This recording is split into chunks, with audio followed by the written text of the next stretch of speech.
Welcome to Fireside Nets with Spen and Nick, brought to you by Empire Sports Media. We are your hosts, Spen and Nick, and tonight we are joined by a diehard Nets fan. You may know him as radio personality and producer of the DA Show on CBS. He is also the co-host of Gee Whiz, a New York Giants podcast. Please welcome to the show, Shaun Mraz. What's up, guys? What's cooking?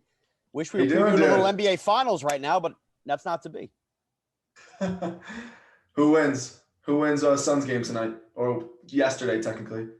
It's got to be the Suns. The Suns are winning. They're going to the finals, and I think they're going to win the finals, hopefully. Yeah, I don't want to see Milwaukee win. I can't either. I can't stomach that. Give me a big asterisk if they do. Ugh, yeah. All right. Well, listen, let's get into it. You and I are Twitter pals, Shaun Mraz and the Fireside Nets Twitter. We've conversed a ton. We share a common rooting interest in the Brooklyn Nets. So I want to start from like the infancy of your Nets fandom. Why are you a Nets fan? I followed every single team my father was a fan of. My father grew up 10 minutes from the Nassau Coliseum when they were the New York Nets. Yet he didn't follow that with the Islanders. He was a New York Ranger fan, so I still don't really understand that. But whatever I grew up getting dressed in as a kid, that was going to be the teams I had. So the Nets was it for me, even if they played in Jersey and I grew up on Long Island. And I went through as a youngster watching a lot of really mediocre basketball, when they're trading for Chris Gatling. And then finally I had some real, as a young teenager getting Stephon Marbury. That was like the shining moment of me where I really latched on and I couldn't get enough of Nets basketball. And of course, the Jason Kidd days when you're in high school and your team's going to back-to-back NBA finals. How are you not in complete love with the team from there? How many pairs of Starburys do you own? That's a good job by you. I live not far from a Stephen Barry's where they were sold exclusively. I have still at least 8 pairs, and I had to have owned at one point over 28 pairs. Now, dude, when you're getting shoes for $10 a pop, I had them in every awful color you could imagine, from green to orange to yellow, and they'd be good to play basically one basketball game and wear them to school for a week before the bottoms were completely worn out. But I had a lot of them. That's a good amazing. question. That's a good question. Is Stephon Marbury still playing basketball in China? Wouldn't shock me. It's basically down to him and Tyson for the craziest head tattoos you'd ever see in your life. So I don't know if he is. Oh, man. I got an update. He is the current head coach of the Beijing Royal Fighters. There you Chinese, go. How about the that? CBF. Good for Stephon. Good for him. All right. So our season as Nets fans, it ended what feels like an eternity ago. The Nets went down in 7 games to the Milwaukee Bucks in the second round of the playoffs. The Bucks currently lead the Atlanta Hawks 2-1 in the Eastern Conference Finals, which I know kills Nets fans because I think that the Nets would have slaughtered the Hawks if they were able to play in this round. So let's start here. Especially with Trae Young getting hurt. Getting hurt. Come on. It was only a matter of time. That ref didn't even apologize. Can he get out of the way? Could you imagine if the reverse had happened and we were in the Eastern Conference Finals and that's how Kyrie got hurt or something like that, stepping on a ref? Oh, my goodness. We lose our minds. You still would have got those douchebag tweets and stuff and Instagram posts from Glenn Davis and Kevin Garnett. Well, Glenn Davis was the karma tweet, but right. Yeah, I hate that. Injuries suck. I mean, it's been the story of these playoffs. I feel like the Bucks are really the healthiest team, and that's why they're in the position they're in right now. There's no question. The playoffs have been a war of attrition, and that's exactly it. It's whoever's the healthiest is going to survive, and basically it's been down to, I think, probably comes down to the Suns and Bucks being the healthy teams to elevate. People keep talking about. I mean, they lost DiVincenzo, who's a starter, and they're still the healthiest. Right. But still, at least they didn't lose one of their big 3 guys. I mean, even the COVID situation with Chris Paul it was only enough to knock him out 2 games. People forget Utah, too. Didn't have freaking Mike Conley, which was enormous for them. People, Paul George, you let him pass the Jazz. And then Mike Conley, it was enormous. Mike Conley, first-time All-Star. Yeah. Shout out Mike Conley. That's a great point. And our Nets were a team that was hit with the injury bug very significantly in the playoffs. We lost Kyrie, James Harden playing on one hamstring. We lost him for a few games against the Bucks. I want you to describe the Nets playoff run in one word. Like, what word would you use to describe Brooklyn's run? Unfinished. That's a pretty good one. What about you, Nick? Heartbreaking. I would say miserable. Miserable would be mine. What this team was capable of, what Kevin Durant gave us in that series against the Bucks. I guess unfinished. If I were going to pick another one, it would be unfinished. So that kind of leads me to this question. With super teams, there's a timeline in which they have to win. So for me, it wasn't the worst thing in the world that we lost this year, especially because we weren't healthy. So we kind of have that excuse. Do you think that next year is like a do or die for this Brooklyn team? If they don't even get to the finals, something bad's going to happen in year 3? I don't know about something bad's going to happen, but remember, you're calling it year 3. We already technically are in year 2. It just was an asterisk first year we knew Durant wasn't going to play. That's true. Kyrie played and got hurt. So, yeah, while this might have been the first year, it really was the second year in terms of contract. So I do think it's do or die, but to the extent of something bad's going to happen, I don't necessarily buy that Durant, Harden, and Kyrie, all 3 of those guys are gone after next year if they don't. But still, they're only going to keep getting older, and they're already injury prone, as we can see with Kyrie. It's as close to do or die. It's a gotta have it year, I think, is the best way to put it.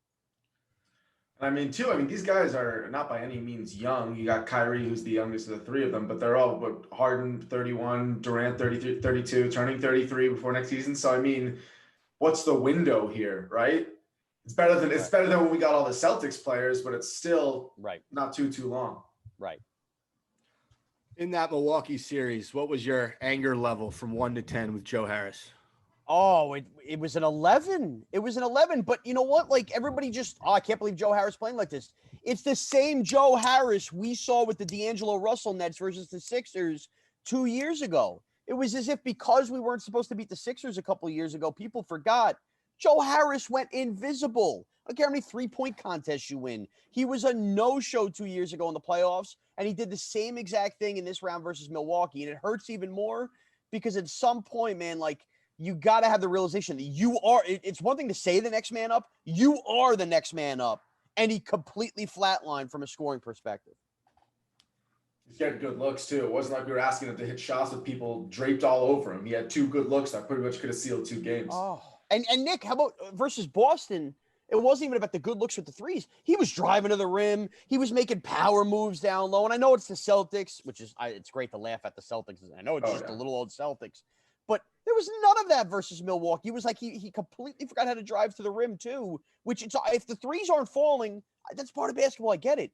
There was no other move Joe Harris had in that Milwaukee series. It was a disgrace. It was like he forgot everything he had done fundamentally leading up to that series. It almost kind of like he pulled a Ben Simmons, or even when he did start to go towards the rim, he was too scared to go up with it himself. And that's part of his game he developed over the last 2 years that makes him a threat. I mean, if someone's going for a pump fake or you're getting doubled up top for the 3 and you have an open lane, he can finish with both hands. He can go up and under. I'm not saying he's next Kyrie driver to the lane, but he could finish. That was a part of his game that makes him different than a Bryn Forbes, right? Who kind of just has the one element, stick and pop. And, you work on all this shit, and then what happens in game time? And that was kind of the next problem with the Nets. It was Joe Harris was the leader of that. But the moment they lost Kyrie, and forget about Harden for a second, every single play was a scared drive to the rim, kick back to see who else is open. Is it Jeff Green? Is it, whoever from 3-point land? Nobody could finish at the rim with any kind of confidence except for Blake Griffin on occasion. It was disgusting. I know. And then you have Bruce Brown, who had that somehow was like the most consistent guy in the paint with those little floaters. Yeah. He, towards the end, just started getting the contagious, yips with the ball, and he couldn't finish. He felt himself too much. Bruce Brown felt himself too much. I like Bruce Brown. I know, right? You got a little cocky there. Too much. Yeah. That drive on Brook Lopez. Right. Bruce Brown forgot he was Bruce Brown too many times in that series. Thank you for your contributions, but please. But then you also have Landry Shamet, right? Who regular season we had our doubts on Landry kind of going in. He was, I don't even want to say he was streaky because I think he really only had one hot streak. The rest was pretty cold. And then if you have Joe Harris who can't hit a shot, Shamet actually towards the end of that series looked pretty confident. I think it was either the game 6 or 7. He was driving. He almost felt like game 5. I think in game 5, he was amazing for the Nets down the stretch. He hit a big layup. Yeah, that's what they needed, right? All season, he's supposed to be Joe Harris's reliever. He's the guy who comes in and hits the 3 consistently. He maybe had one moment where he thought that was going to happen, but what was he going to do? Take over? I said this all year. I don't know if you guys are baseball fans, but Landry Shamet is the Luis Sessa of the Nets. For some reason, management just loved and loved and loved him. And yes, every time he would have that little moment of shine, you'd buy in. But way too many bad moments for me with the ball in the hands. I'd like to point out that Sadiq Bey, who was the pick that the Nets traded for Landry Shamet, ended up having a really nice rookie campaign. Yeah. He's going to be a good player for Detroit moving forward. Yeah, but I look, I get it. Shamet, a couple years in the league, it's fine. The problem is depth is great until you really, when your depth doesn't become depth anymore and they become, pieces you count on, and then it all unravels from there. All right. The best part of Landry Shamet was the nicknames Iron Eagle gave him. Yeah, exactly. Yeah. Oh yeah. I'm gonna put you guys in a good mood because with the Nets, we got to talk about the good. The good was Kevin Durant. I mean, you want to talk about a perfect offensive basketball player. If God came down and he created one, it would be KD. He was phenomenal in 7 games for the Nets every night, minus game 6, where he wasn't great in game 6. I think he still had like around high 20s, low 30s. He was phenomenal. He put this team on his back. And I think the best part of it, and we'll get into his comments in a bit, was that he enjoyed playing in Brooklyn. That was something that worried me. So Mraz, what were your thoughts on our guy KD just putting on for the city of Brooklyn? Well, this is a tie-in to what you just asked earlier. This is why I used the word unfinished and not necessarily heartbreaking. Not to say I wasn't heartbroken, but KD is the reason that, as the week now has gone by, I guess it's been a little over a week since we've been eliminated. I'm able to smile back and go, oh my goodness, what Kevin Durant gave the Nets in those games. Like, you could appreciate it even if you didn't win the series and go on, was how awesome he was. And how often, I know you guys feel this way as Nets fans. You can compare it to any other sport and any other team you root for. And in New York, especially, we've had a lot of heartbreak over the last decade. How often are expectations simply just not met by superstar players in New York? It happens all the time. And Kevin Durant, off the Achilles, where people said, well, who knows what he's going to be off that injury, he was all of that and then some. And in many ways, yeah, they probably they are playing if Kyrie or Harden don't get hurt. But it was such a joy to watch him when those guys did get hurt because you knew he could do it by himself. Simply ran out of gas in game 7. But, man, I love it. You're right about him embracing Brooklyn. We're recording this on a Monday night. He's freaking first row at Yankee Stadium watching Dylan Bundy throw up all over the mountain, laughing and having a good time. Like, he's embracing being a superstar in New York, and that is everything you want. He's not shying away from that. This is what he wanted. And I still think the best of Kevin Durant in a Nets uniform is yet to come, and that's why I'm going with unfinished over heartbreak from earlier. Yeah, I would tend to agree with you. What was your favorite Kevin Durant moment in this 7-game series? Because I got mine tied up in my head. The favorite moment, I mean, it's easy to say the 3 he hit in game 7, but that's always it's like Andy Chavez's catch. It's always going to be tarnished by the fact he didn't make it. It's got to be, I don't know if it's a singular shot, but it's still, to me, the fourth quarter of game 5. Yeah. The fourth quarter of game 5, and I can say this going through the kid, Kenyon Martin, that era, big threes by Keith Van Horn that first year versus Boston. That was probably the greatest quarter by any Nets player I've seen in my lifetime. So to me, I could cherry pick any one of those big shots, the threes he's hitting from 10 feet back of the arc. It doesn't matter. Kevin Durant taking over in the fourth quarter of game 5 might be the most memorable Net moment outside of, winning back-to-back Eastern Conference Finals in my life. So that has to be the moment. So I'll say 2 things. I was at that game, and my brother hates me for it because I had 2 tickets, and I brought the girlfriend over him. So he's quite upset with me. He brought it up on the pod. Who's been a Nets fan since they started dating. But I'll tell you this. Mraz. Forget telling you this. How long have you been dating this girl? 4.5 years. Okay, so it's long term. It's a long term, yes. Is this I'm not putting you on the spot. Is this a ring situation in the future? Yes, 100%. All right, then I'm going to give you a little pass. You can't meet a girl within a year and screw over your brother. No. It wasn't like that. I'll explain it like this, Nick. Okay. Game 2, we had tickets, me and my girlfriend. And my brother, I offered that to him. He didn't want to go. He's like, and he lives in Brooklyn, Mraz. I live in New Jersey. He's 30 fucking minutes away from Barclays Center. But regardless, you weren't offering me a free ticket. You were offering me to pay for a $150 ticket when I just got one the week before. So all right, this was a different situation. I had to sell the tickets. Something came up, and we were kind of gifted these free Game 5 tickets. So I brought her. She was supposed to come to Game 2. But okay. Nick, my vengeful douchebag brother, he was upset with me for a little bit. Wait a minute. Time out. Nick, you are the brother here? He's the brother, yeah. Here. Oh, I didn't even realize that. I thought you were telling a story about another brother. No. This is my little brother. All right. Here's my perspective of it, right? Okay, we grew up with Nets season tickets, from Continental Airlines to Izod Center. We've been there, ninth row where the Nets came out of the tunnel for what, 8 straight years. We had these tickets, right? We grew up diehard Nets fans. I said to Spen on the phone, I said, you could choose Victoria over me in every other situation forever. If you want to hang out with her over me every night, that's totally cool, bro. I'll make plans. But we got a Nets game on our hands. In my defense, we won the game and it was amazing. And it could be because you weren't there. I mean, maybe you show up that night, we lose by 50. Don't hesitate when you answer this question, Spence. Don't hesitate. We all expected the Nets to go to the Eastern Conference Finals, especially at the Game 5. Were you taking Nick to an Eastern Conference Final game? 100%. He was going. And I told Victoria that. She knew. I said, look, I love you. You're the girl of my dreams. This is my little brother. We've been going to Nets games since we were infants. So 100%, she knew what was up. He got it. He knew I was going to go with him to the Eastern Conference Finals games. We were going to get a ticket or two. Absolutely. At the end of the day, Spen, I'm not mad. I was just disappointed. All right. And to finish my point, my favorite KD offensive moment, the 3 he hit over Middleton to put them up 5, I think, with like less than a minute left in Game 5.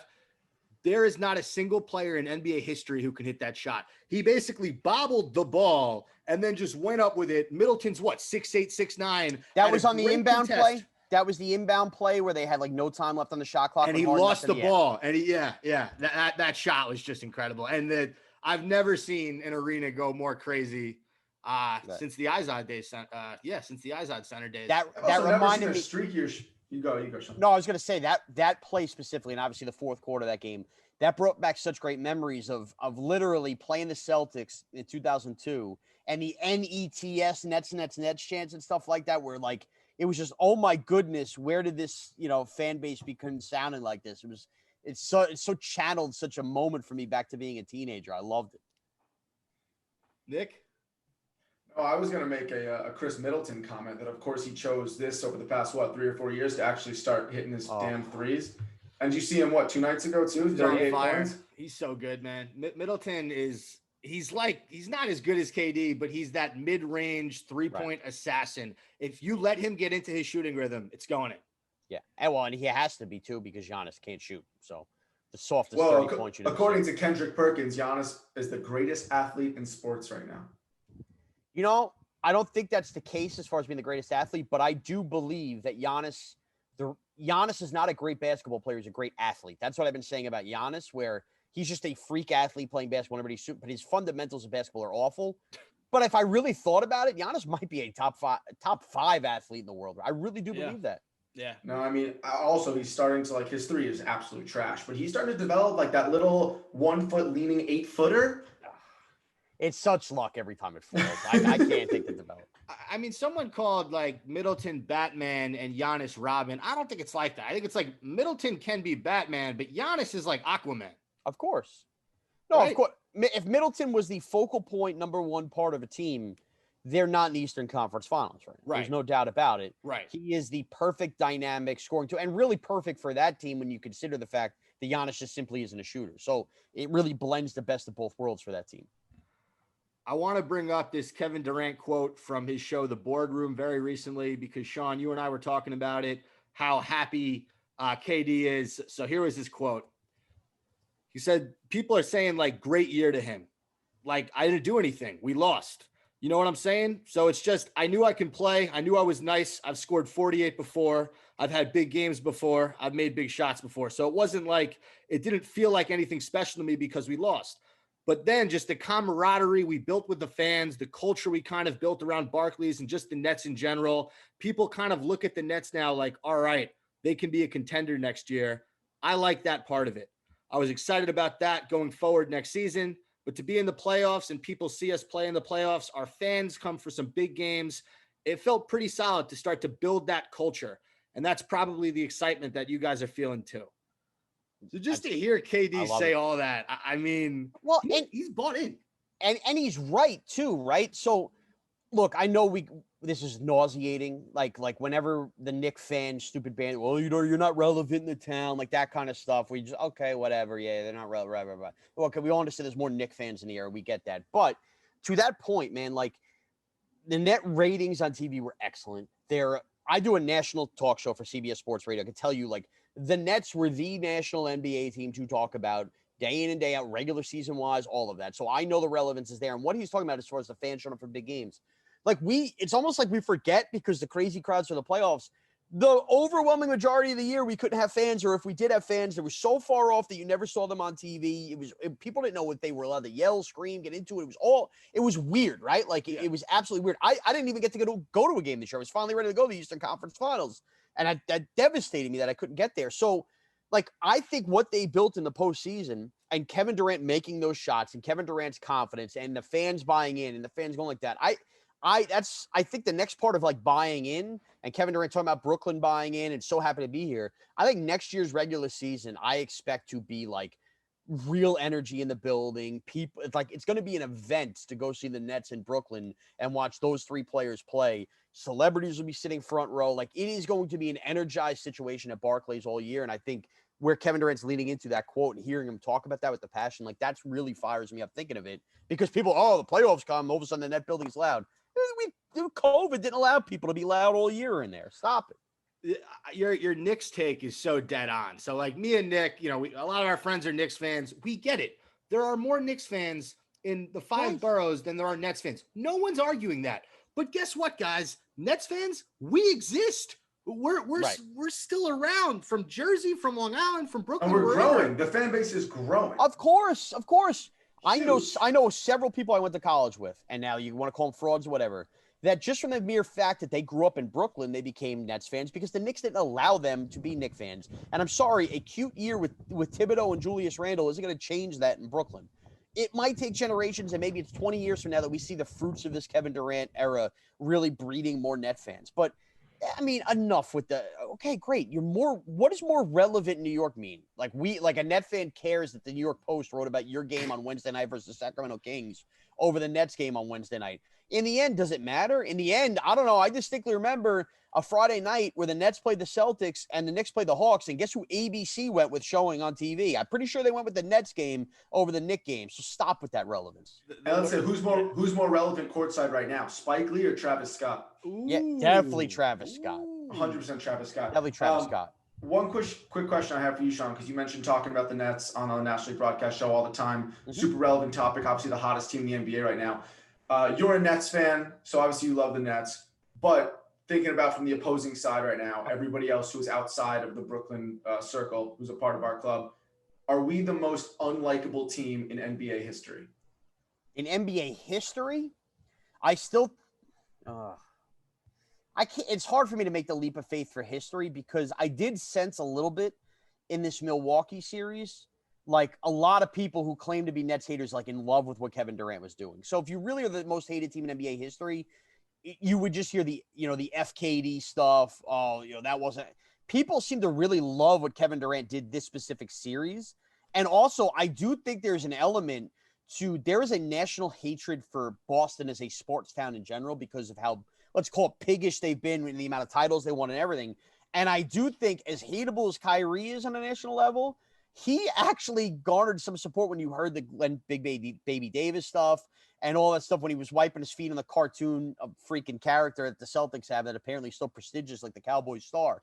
I think in a weird way, people were happy to see the Nets not win a title, but there was almost like a mutual respect earned by the Nets as far as being a hated team. So I can't call them the most hated team. I actually think that Durant going to Golden State, obviously, in jumping on that, made them very hated in a way because people getting tired of Steph Curry and his mouthpiece, and now Durant joining it. And of course, it's hard to top when LeBron went to Miami to play with Bosh and obviously Wade. That's hate. Every one of those NBA finals, it was, if you weren't a Heat fan, you were rooting against them. I don't sense that was necessarily the case versus Milwaukee. I really don't. I agree. I mean, I would say first team that came to my mind when people were making that argument, because me and my buddies were talking about it, I would say still the bad boy Pistons and Isaiah Thomas 88-9 had to be one of the most hated. And the other thing I'll say about having people, like you said, kind of gain respect for that, still like watching KD even though they didn't hate him, is I think people gain, one, respect for Harden for pushing it on a dead hamstring out there Definitely. and playing to the best of his ability with what, right? Because Harden, the reputation he developed was, I'm a fucking me guy. I'm going to put me before the team no matter where I am. Kind of sandbag the Rockets. Probably came, I would say before, when Harden came to the Nets, he was probably at the lowest point in his career in terms of having haters. He was probably at just, people were really just out on him as a person and a player. Then he comes out there and gives it all he got. Yeah, I don't sense that at all anymore. And I say this seriously because I really do mean this, because I joked about this with Evan Roberts, who I'm sure you know from WFAN, when all these guys came to the Nets. The funny thing was, he goes, it's funny, I'm on in New York, you're on nationally. You're going to do way more Nets talk than I am. And that's what I'm talking about on a national level. But when Harden went, the talk was, this isn't fair. How could Harden go there, push his way out?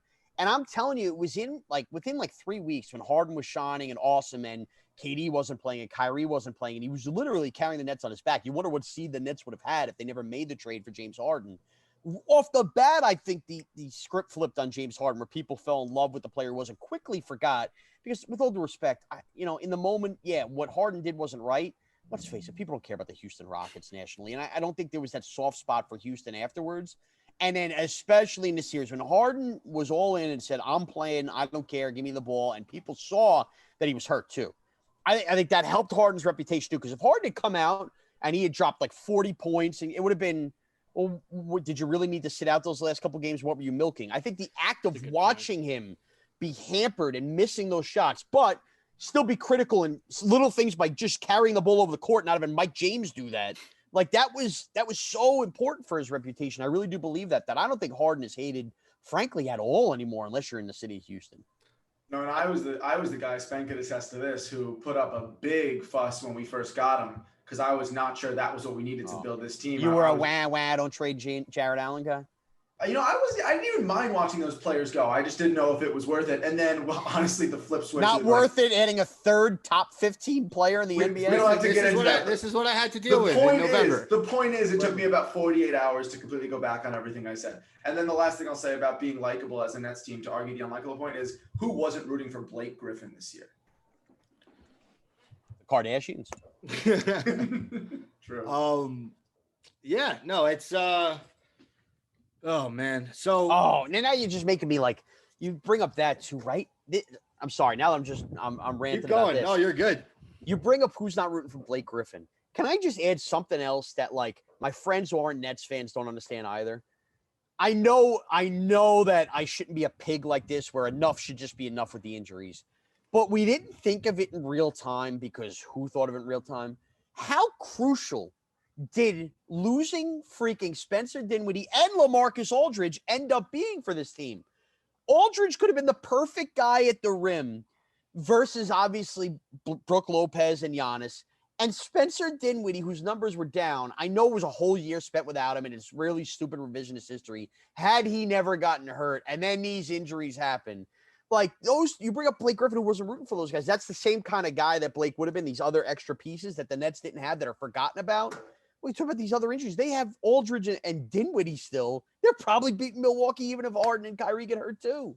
It's infuriating. Before the game, Blake Griffin needs to have a double-double. Right. Brown needs to have a double-double. Right. Shamit needs 20. Yeah. And forgive me if you've mentioned those guys in the past, but the Blake Griffin comment just jogged that for me too. I feel you. No, and it goes to kind of show you how much we appreciated what Griffin and Jeff Green and Bruce Brown did, because that wasn't supposed to be their roles. You're right. LaMarcus Aldridge was supposed to get a lot of Blake Griffin's minutes at center. Dinwiddie, first of all, the Mike James stuff, I don't know how that guy made the team. I don't know how he got any minutes in the playoffs. Can I just get Chris Chiozza if you're playing Mike James? Anybody. Harden right. on half a hamstring was right. 10 times the player that Mike James was. Spence, and nobody understands this. All right, you have to watch, and with all due respect, I like guys like Nick Wright or whoever else on TV talk about Harden's hurting the team more than he's helping it. Harden didn't have to score 40 points or 30 points a game to help the team.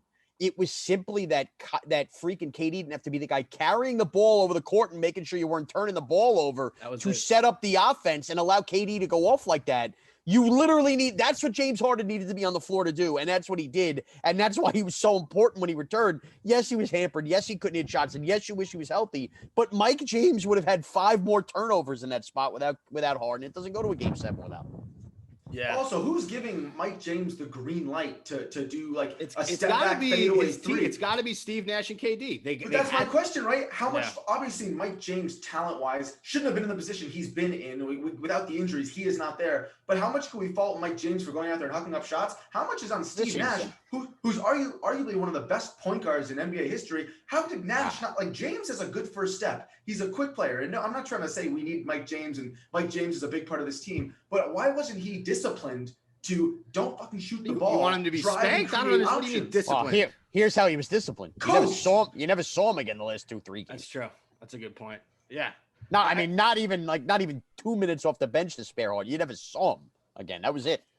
Game 7, it was just our starters, Shamet, Green. I think those maybe barely Jeff Green. Yeah. Barely. Where was Jeff Green? I think he was hurting. I think that Achilles was bothering him. Had to. You bring up our coach making decisions. What did you think of Steve Nash's first year as the coach? Give him a grade, A to F. I guess I'm going to give him a C, and the reason I'm going to split the middle, give him a middle there is I'm still not entirely sure how much coaching Steve Nash does on this team. I hate to be that guy with that kind of answer because I like Steve Nash. I love Steve Nash, the player. I think Steve Nash actually did a really excelling job when KD was out and when Kyrie was out. Like the Nets won basketball games while a lot of these guys were out. A lot of that was James Harden helping them out. So that's why I elevate him up to a C. But ultimately, I mean, some of his timeout choices in the playoffs left a lot to be desired as far as stopping runs, in and out of break. But I really don't know how much physical play design that Steve Nash was inserting on inbounds plays and the little X's and O's coaching stuff. I'm sorry, on a team led by KD, I don't know that much was really drawn up by Nash. I think it was more ego management, keeping the team floating above water without those guys during the regular season. It's funny that you mentioned inbound plays because that was towards the end of the regular season where we couldn't get the ball in the crunch time. What was it against the Wizards where Westbrook hits a winning three? Because Joe Harris, I think it was twice in like a week or two. Joe Harris fell forward on an inbound pass. Right, we're back to Joe Harris. Yeah, Joe Harris and Mike James have been the most two talked about Nets on this podcast tonight, and not for not good reasons. All I did during the regular season was gas Joe Harris up, not only for his talent but his handsomeness too. I'm all in on Joe Harris. We agree. He's a good-looking guy. It's a true story. I was telling you guys this before we went on the air. Right now, I'm having like a major home renovation doing at the house I own. So I'm living with my sister right now, and I have to keep going back and forth to check on the house, see what the contractors are up to and whatnot. So the last game before the shutdown last year at home was a Sunday afternoon versus Chicago that last week. And I went to the game, and that happened to be Joe Harris growth poster night. All right, stupid giveaway, whatever. Yeah, it's actually pretty cool. Anyway, it is like a 6-foot+ long poster that I put in my basement. I have like a man cave, multiple TVs, the whole thing. And I had forgotten about it because I'd been moved out for since the beginning of the playoffs. I went home last week to check on the house. I went in the basement. I literally saw it. I didn't rip it down. I'm not lying. I had this moment of fury, you make me sick, at a poster, and just a fit of rage and walked back upstairs. And just thinking about Joe Harris just made me I was in that moment by myself where I got to look at you in my basement now. I said this on the previous podcast, and it sucks the performance that he gave the Nets. He's not the reason we lost, but he missed a lot of shots that would have helped us win. If he does that again next season, Shaun, he's never going to be allowed to wear a Nets jersey again. You can't do that back-to-back years. Which is why I continue to preach the Sixers series 2 years ago. I don't care that they weren't supposed to meet the Sixers. I care that every Net fan forgot that he played like that versus the Sixers. That's why I care, because now we have a resume of Joe Harris being a complete choke artist when we need him in the postseason. I'm sorry. That series annoyed me versus Philly because the Nets were gritty, playing hard in it, and I know that's a really good Sixer team with 4 stars at the time, if you count Tobias Harris star, because Jimmy Butler was on it. And Joe Harris was the reason we lost 2 of those games because he couldn't hit a damn shot. So you're right. You can bring up next year if he does this next year. But it isn't just about this year. He has a resume now in a Brooklyn Net uniform of being a complete nobody in the postseason. Hey, I really thought Joe Harris was the best Harris in the Nets jersey of all time, but now I'm thinking it might have been Lucius. Definitely. I mean, it's definitely Lucius Harris. And the only other thing I'll say on the growth poster is I had the same exact poster growing up, but it was Dikembe Mutombo, life-size Nets poster. Wow. Must have cathedral ceilings in your house. Yeah, right. One more question before we get to the rapid fire to end the show. What does this Nets team and Sean Marks need to do in the offseason to improve around the big three? Well, I mean, first of all, you have your four big questions. It's Blake Griffin, it's Bruce Brown, it's Spencer Dinwiddie, but I think we know the answer to that, and it's Jeff Green. I mean, in reality, can you keep the other three? Can you keep Green? Can you keep Brown? And can you keep Blake Griffin? Because I really do think all three of those guys serve important roles in the team. And then beyond that, it may not even be something externally. Now, I would like a little more grit and defense. I've heard the name Montrezl Harrell, tossed around. Is there a way to make a move like that? It really could be a matter of somebody working with Nick Claxton and getting him in the weight room, because let's face it, versus Milwaukee, they had nobody at the rim that could really contend with Blake and contend with Giannis. And it was, if you weren't stopping them before they started driving, it was free reign into that lane. And I know basketball's not necessarily played like that, but they're going to have matchups like that, whether it's a healthy Embiid in Philly or whether it's what Milwaukee did to them. And they need to find some better way to protect the rim. And it might have to be internally and getting Nick Claxton to the next level. Well, what bothered me to no avail was the fact that you started DeAndre Jordan for a good portion of the season and then pretended like he wasn't on the team in the playoffs. Right. So when you talk about, okay, maybe Claxton's not ready, he's too raw, he's this and that, you then said to yourself, oh, and DeAndre Jordan, we're not even going to play him. So now let's play 6'9" Blake Griffin or Jeff Green, who's a stretch five. Like, those guys are great and they gave us great minutes. They're not centers, Shaun. They're not going to go up against Giannis and Brook Lopez and be successful. No, I agree. And I think with DeAndre Jordan, it just came down to they thought he would completely slow everything they were trying to do up transition-wise, whether it was KD or Harden and whatnot. I get it. But at some point, you need to bow down and understand what the other team is doing to you and figure out some way to try to slow it, especially if your answer, the Nets' answer for what was happening at the rim was, we are going to make our shots and beat you offensively. But when you start losing your firepower and you're counting on Joe Harris and guys like that to beat you firepower-wise, you're going to have to switch up your game, and they didn't do that with DeAndre Jordan. But that's why I'm not counting on DeAndre Jordan next year. I love Nick Claxton's game, but let's face it, at times he looked like the moment wasn't, there for him yet, and he was a little too light to handle those big spots. Yeah, I'm with you on a big man. Give me any big man. Give me Steven Adams. Give me friggin' one of the Zeller brothers. Give me anybody. Like just give me a center. So if Claxton kind of shrivels up in the moment like he did this year, we can play Tyler Zeller or Boban. Not Boban Marjanovic. I'm not a fan of his. He's slower than DeAndre, but just any of these guys, Shaun. I mean, you know what I'm saying. And then the other thing, I get it. I think the Nets could use someone a little bit athletic, like an athletic wing, a 3-and-D guy. I mean, I know that they're interested in PJ Tucker if the Bucks were to lose. Oh, it's going to be tough rooting for PJ Tucker. Yeah, but... I know. He was an irritant, man. He was a friggin', oh, God, he was a gnat in that series against us. But, yes, someone, I'm thinking of like Sadiq Bey's body type, but just like a 6'8", 6'9", 3-and-D guy, like a Mo Harkless. Not him, but someone like him. What's going to happen is the Nets are going to add somebody that none of us have mentioned, and we're going to go in real time. Oh, you know what? That was a good move, Shaun Marks. That's exactly what's going to happen. Absolutely. All right, Nick, are you ready for rapid fire? Yeah. Are you ready for rapid fire, Shaun? You got to ask Shaun. Are these one-word answers? How are we doing this? No, these are going to be we'll make it relatively quick, but I actually don't think there are any super yes or no questions. There'll be like a this or that, but we're going to try to throw in some fun ones, maybe some food questions, maybe some random shit. Just be ready for anything. All right, let's go. All right, number one, most important Nets player on the team this year, not in the big three. Ooh, Jeff Green. Can Nick Claxton develop into this team's starting center in the near future? Yes or no? Yes. Bruce Brown or Jeff Green? Who's more important next year? Jeff Green. Favorite moment from this Nets season? It's got to be Game 5. It's got to still be Game 5. Favorite restaurant in the state of New York? Henley's, Brightwaters Village, Long Island. What kind of food? It's like an American bistro, but they have the best Nashville chicken outside of Nashville I've ever had. And I'm somebody who's traveled a long way. We talking hot chicken? Hot chicken, and they make it where it's like piping hot, and then they add the sweet tang to it over these mashed potatoes and carrot. It is like, it is a really awesome bistro, and I'm telling you, like, it's this little old village. They have one of the best chefs on Long Island. I keep coming back for that Nashville chicken. It's unbelievable. We got a cousin Ryan in East Meadow, so we might have to pick him up. Henley's, Brightwaters Village. Can't miss it. All right, who's more important to the team next year, Joe Harris or Landry Shamet? That's a good one. I'm going to still go Joe Harris, redemption. All right, give me your perfect sandwich. What's on it? Perfect sandwich. It's going to be chicken cutlet, Swiss, coleslaw, Russian dressing on a hero. Depending on the day, depending on the temperature, you could toast it or not toast it.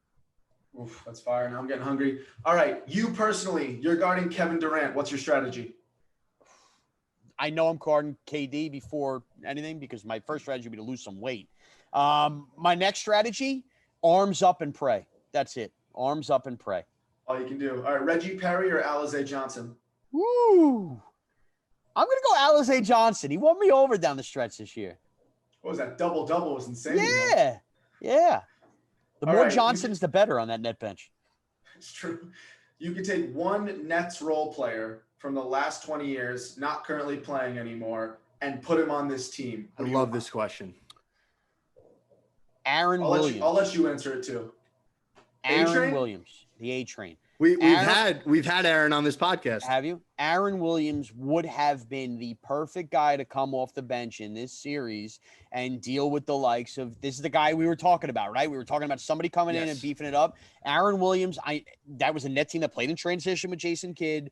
That was a team that played many times 3 center rotations, obviously with Collins and obviously McCullough and Mutombo. Hell yeah. But Aaron Williams, the A Train, that was the guy for me, man. I think he would have been a perfect fit on this team. And those 2 years they went to the finals, he banged with Shaq, and then he banged with Tim Duncan and David Robinson. He easily could have slowed Giannis down, and he would have bitched Brook Lopez around. Absolutely. We're going A-Train over Kenyon Martin? He's not a role player. Not a role player. Okay. Not a role player. He was a star player. What do you want me to go to Andre Blatch? I mean, where are we going here? That's fair. All right. What's your go-to Nets just lost, I'm miserable alcoholic beverage? Ooh, I mean, it's easy to say because my favorite alcohol beverage is a Kona Big Wave, but that's not really a depression drink. Probably some proper 12 on the rocks. Suck that down. That puts me to sleep nice and easy. You're good to go. All right. What's your favorite type of pizza? Buffalo chicken. I hate to be trendy. Wow. Okay. I won't even go traditional slice. Yeah, but give me a good buffalo slice. Do you have a go-to spot in Long Island? I'm a big pizza guy. Oh, several. Alitalia Pizza in West Babylon, New York. Our Little Italy Pizza in West Islip, New York. People love Little Vincent's. That gets a lot of rum because they do like this cold cheese slice. I could go for that, but that's more of like I have to be absolutely hammered to do it. But my top 2, I'm still going to go Alitalia. I'm going to go Our Little Italy. It's a little Western Suffolk County thing. All right. Sounds good to me. All right. Who wins in a matchup, this 2021 fully healthy Nets team or the 2002 NBA Finals Nets team?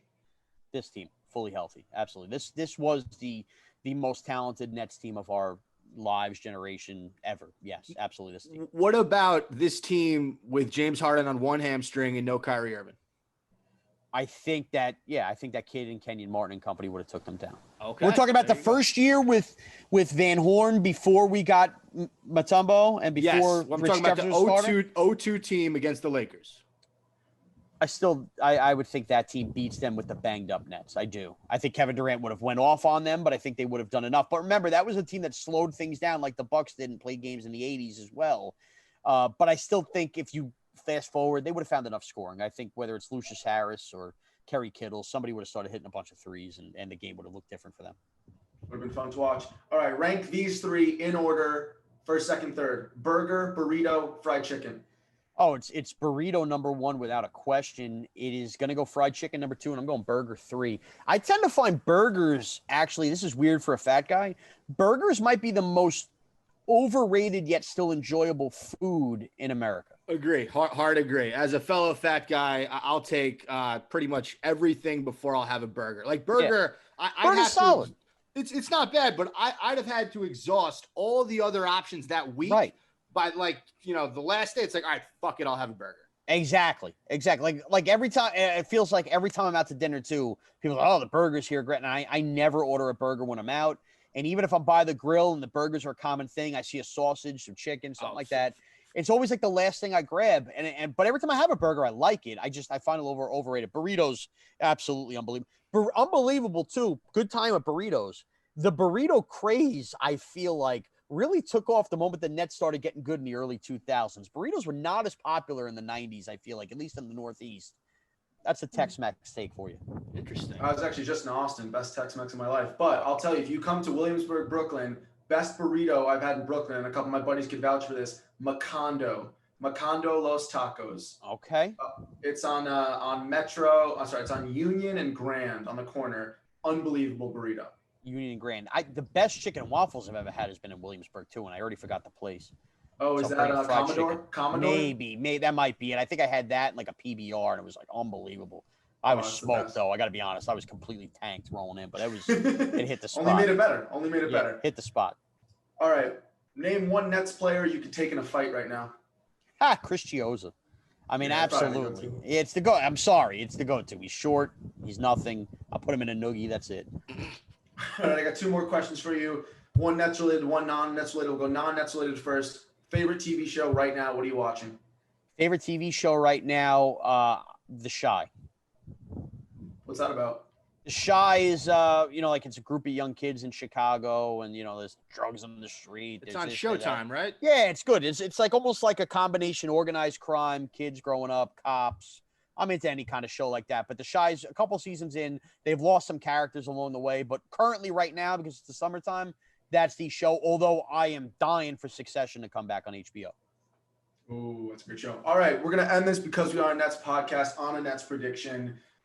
You got to put your life savings on the Nets winning a championship with this squad in the next couple of years. Do you do it or not? Yes, I really do believe that this will culminate in a championship next year because the blueprint of the NBA with these superstar teams are they eventually find a way to get it done. I do believe they will get it done. There you have it. That's the rapid fire, Spen. I love it. Shaun, thank you so much for coming on, man. You can follow Shaun on Twitter at MrazCBS, at MRAZCBS.